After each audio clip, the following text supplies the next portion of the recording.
What if you could improve your English just by relaxing and enjoying a story? That's the beauty of this channel.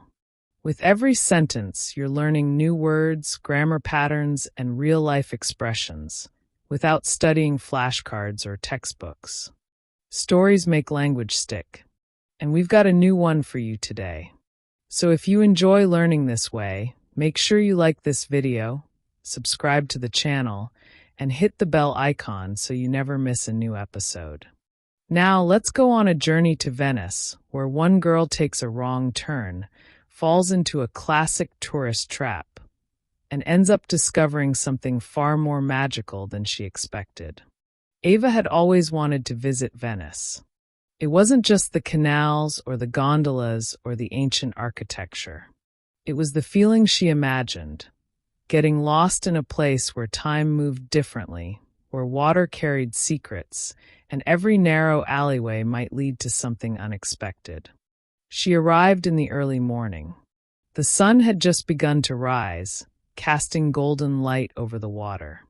Vaporetto boats moved quietly through the canals. The city was still waking up.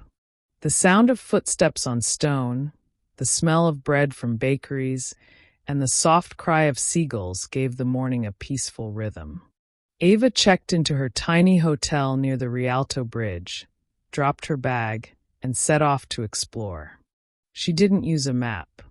She didn't follow a guide. She simply walked. For hours, she moved through narrow streets, over bridges, under archways. She took turns without thinking. She smiled at statues, peeked into courtyards, and admired laundry hanging like flags between windows. Her feet ached, but she felt alive. By early afternoon, she was near the edge of the city, where tourists were fewer and alleys grew tighter. That's when she saw the sign. It was old wooden, hanging crookedly above a small doorway. The letters were painted by hand. Venetian secret mask experience. This way only, limited entry. Below it, an arrow pointed down a shadowy corridor. It felt mysterious, exclusive. Her curiosity pulled her forward. The corridor led to a small courtyard where a smiling woman stood beside a table of colorful masks.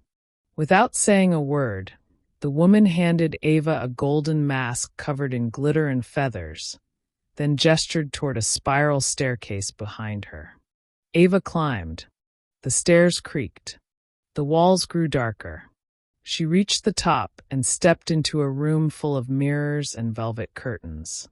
Music played softly from a hidden speaker. A second person, dressed in costume like something from the 18th century, stepped forward and offered her a cup of sweet, perfumed tea. Then another person arrived. Then another. Suddenly, the room was full. Lights dimmed. A projector lit up the wall, showing images of Venice from hundreds of years ago. The experience had begun. At first, it felt theatrical and strange, but also fun. She listened to the story of ancient Venice, watched the shadows of masked performers move across the walls, and let the golden mask sit lightly on her face. But after a while, things started to feel off. The tea made her a little dizzy. The room grew warmer. One of the mirrors showed a different reflection. It didn't match her movements. When she blinked, it blinked differently. The door she had entered through was no longer visible. Ava stood up and quietly stepped to the side of the room. She pulled back a curtain and found another hallway. It was narrow and dark, lit only by candles. The air smelled of wax and sea salt. She walked slowly, unsure if this was part of the show or something else entirely. At the end of the hall, she reached a round wooden door. She pushed it open and gasped. She was no longer inside a building. She was on a tiny dock, surrounded by water, under the open sky. The sun was setting, painting the canal in shades of orange and gold. A small gondola waited, empty, floating gently. She stepped inside. As soon as she sat down, the boat began to move on its own. No one steered it. It floated quietly, turning corners Ava didn't recognize. The buildings on either side looked different, older, more colorful, as if she had slipped into another version of Venice. The gondola passed beneath a bridge covered in vines. On the other side, the canal widened into a circle. In the center stood a round building made of black stone, covered in silver masks. The boat stopped in front of it. Ava stepped out. She touched the mask on the wall near the door. It felt cold. The door opened with a low sound, like a whisper. Inside, she found herself in a wide hall filled with floating candles. They moved slowly through the air, lighting a path toward a staircase made of glass. She climbed. At the top, the floor was soft like silk. The walls showed moving pictures, dreams, memories, scenes of people laughing, crying, dancing. Ava walked past them carefully.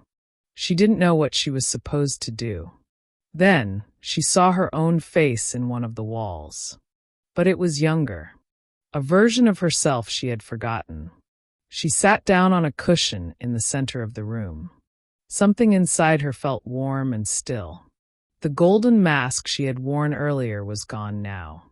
In its place was a soft feeling of clarity. She closed her eyes. And for a while she just breathed. When she opened them again, the room was empty. The lights had faded. The pictures were gone. She stood, walked down the glass steps, and found the gondola waiting below. This time she guided it. Somehow she knew the way. She returned to the small dock where the strange journey had begun.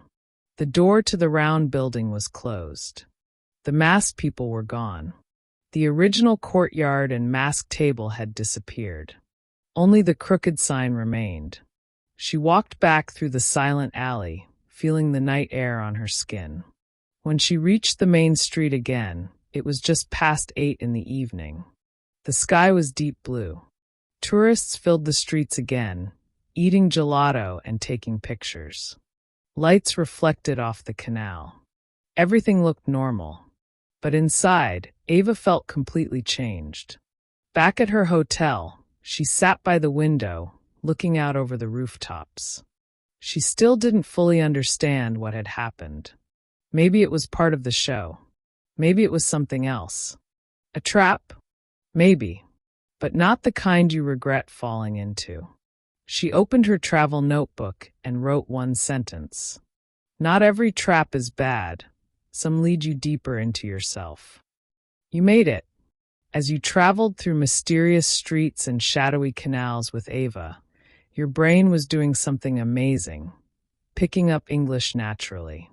You saw how we use narrative tenses, time connectors, rich descriptions, and emotional expressions, all in context. That's the magic of learning through stories. You feel the language. You don't just study it. Stories like this help you remember more, understand faster, and speak more confidently. If you love this story and want more magical English learning journeys, hit that like button, subscribe to the channel, and ring the bell so you don't miss any upcoming adventures. And now it's your turn. What do you think happened to Ava? Was it real?